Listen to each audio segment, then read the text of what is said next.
I never imagined my nephew Jacob's visit would bring about a lasting regret in my life, but here I am, sharing my story, unsure of how my sister would react if she ever found out. It began innocently enough, a family visit meant to lift my spirits and bring some liveliness into the quietness that had enveloped my home since my husband's passing 2 years ago. Before we continue, take a moment to like, share, and subscribe to this channel if you're enjoying the story so far. Your support means so much and helps us bring you even more captivating stories. Stay tuned, there are plenty more intriguing tales on the way. The morning opens with the monotony of my days, the quiet hum of the kettle as I prepare breakfast, the small voice of my 4-year-old son Ethan as I help him with his shoes, and the soft creak of the floorboards as I move about the house. Outside the window, the world seems alive with possibilities, but I remain trapped in a routine that has dulled my senses. Ethan's occasional laughter breaks through the silence, bittersweet in its innocence, amplifying the emptiness in my life. Then, the phone rings. My sister's cheerful voice tells me that Jacob, her only son, is coming to visit. My emotions twist, a mixture of apprehension and hope. I haven't seen Jacob in a while, and while the idea of company is welcome, it also feels like a disruption to the solitude I've grown accustomed to. Still, I agree, knowing that Ethan will love having someone else around. As I prepare for Jacob's arrival, I find myself carefully arranging flowers in the guest room. It's a small act, but it feels significant, as though I'm reaching for a connection I hadn't realized I needed. My hands pause over the petals, and my thoughts drift to what it might feel like to have the house filled with conversation and warmth again. For the first time in a long while, I catch a glimpse of something unfamiliar: anticipation. Jacob arrived on a sunny afternoon, his easygoing smile and energetic demeanor instantly filling the house with a warmth I hadn't felt in years. Ethan ran to him, his face lighting up with excitement. I watched from the doorway, a small smile forming on my lips. That moment, though brief, marked the beginning of something I couldn't have foreseen, a visit that would bring light into my world, only to leave behind shadows of regret. Jacob's presence brought a vibrancy back into my life that I hadn't felt in years. Ethan adored him, and their laughter filled the house, chasing away the silence that had defined my days. They spent hours playing games in the backyard, their joy a constant reminder of the life I had forgotten to embrace. Jacob helped with small tasks around the house, fixing things that had been neglected. One afternoon, as we worked together to adjust a wobbly shelf, his hand brushed against mine, a simple touch that sent an unexpected warmth through me. I began noticing the way he looked at me, how his gaze lingered longer than it should, how his presence made me feel valued and, for the first time in years, like a woman. It stirred something inside me I wasn't ready to confront. I reminded myself that this was Jacob, the nephew I had cradled as a baby, the child I had watched grow into the man now sitting in my home. But he wasn't a child anymore. He was thoughtful, confident, and undeniably charming, and it was becoming harder to ignore the way he made me feel.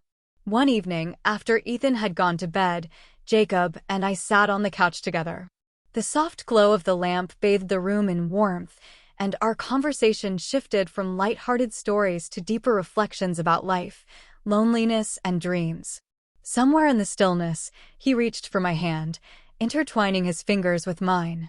The touch sent waves of emotion through me, and I couldn't help but feel vulnerable yet drawn to him. He looked at me, his gaze steady and intense, as if he was reading every unspoken thought I tried to hide. Then he leaned in, his lips close to mine, stopping just inches away. My breath caught, and my eyes closed instinctively, waiting for a moment I knew shouldn't happen. But he didn't kiss me. Instead, he pulled back slightly, the faintest smirk playing on his lips as though testing the limits of my resolve. He knew I was lonely, and it felt as though he was teasing the emotions I had kept buried for so long. Every moment stretched, charged with a tension that was both unbearable and intoxicating.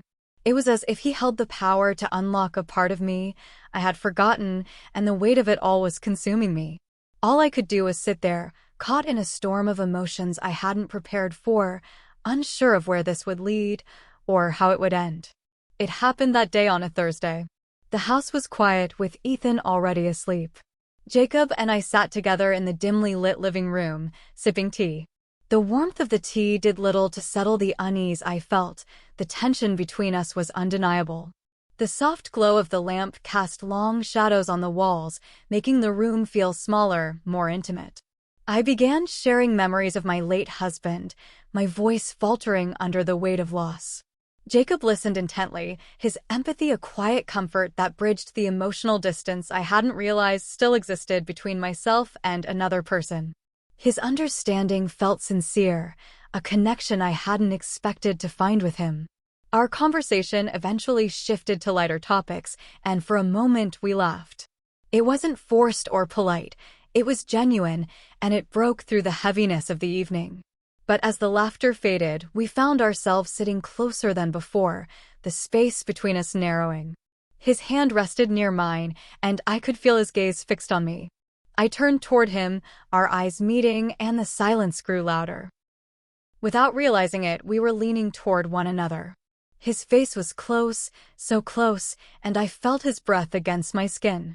Then it happened. His lips met mine in a kiss, gentle at first, hesitant, as though testing the boundaries neither of us had dared to speak of.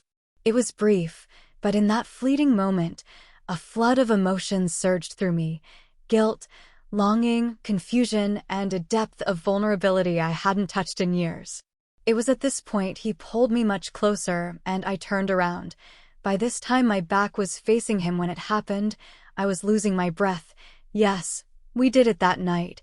Yes, twice, and I felt very much alive. When it was all over, pulled back, almost simultaneously, both of us stunned by what had just transpired. I turned away, unable to meet his eyes, shame and regret washing over me. "I'm sorry," he whispered, his voice barely audible, but I couldn't bring myself to respond. The silence that followed was suffocating, charged with emotions neither of us could name. My thoughts spiraled, questioning how we had crossed this line, and yet a part of me couldn't deny the connection we had shared. We sat there, lost in our own turmoil, unsure of what would come next. The next morning, I woke early, the heaviness from the night before pressing down on me. I moved through the kitchen, preparing breakfast mechanically, my mind replaying the events I wished I could erase yet couldn't forget. The house felt unusually still, a quiet that wasn't comforting but suffocating. Jacob walked in, his usual cheerful demeanor replaced by a subdued silence. We exchanged polite words, both of us carefully dancing around the subject of what had happened. His eyes occasionally met mine, and in those fleeting moments, the unspoken emotions between us threatened to rise to the surface. I focused on the task at hand, desperate to keep the conversation light for Ethan's sake. Ethan, of course, was oblivious to the tension in the air. He clung to Jacob with all the innocent enthusiasm of a child, begging him not to leave. "Stay, Uncle Jacob. We can play again today," he said, his small hands gripping Jacob's arm. Jacob knelt to hug him, his face softening as he promised they would see each other again soon. At the door, Jacob turned to me for a final goodbye. He reached out for a hug, and I hesitated for the briefest moment before stepping into his arms. It was a simple embrace, but it carried the weight of everything we hadn't said. His hold lingered just long enough for me to feel the depth of his conflicted emotions, matching my own. As he pulled away, his eyes searched mine for something: understanding, forgiveness, maybe even closure. I couldn't offer him any of those. I could only watch as he walked to his car, his shoulders heavy with the same burden I carried. The engine roared to life, and he drove away, the sound fading until there was nothing left but silence. I stood on the porch, staring at the empty street. The familiar quiet of the house returned, but it was different now, heavier, almost unbearable. The warmth Jacob had brought into my life, into my home, was gone, leaving behind a void that felt deeper than before. As I turned to go inside, I caught my reflection in the window. My face revealed everything I was trying to suppress: guilt, sadness, and a longing I didn't know how to reconcile. The house was quiet again, but the emotions swirling within me were anything but. I sat at the kitchen table, staring at a cup of tea that had long gone cold. The house was silent, unnervingly so, as if the walls themselves were holding their breath. My hands were still, but my mind raced with thoughts I couldn't quiet. The echoes of Jacob's laughter and Ethan's giggle seemed to taunt me in the silence. I thought about Jacob, how he'd filled the space with warmth and life in a way I hadn't felt since my husband's passing.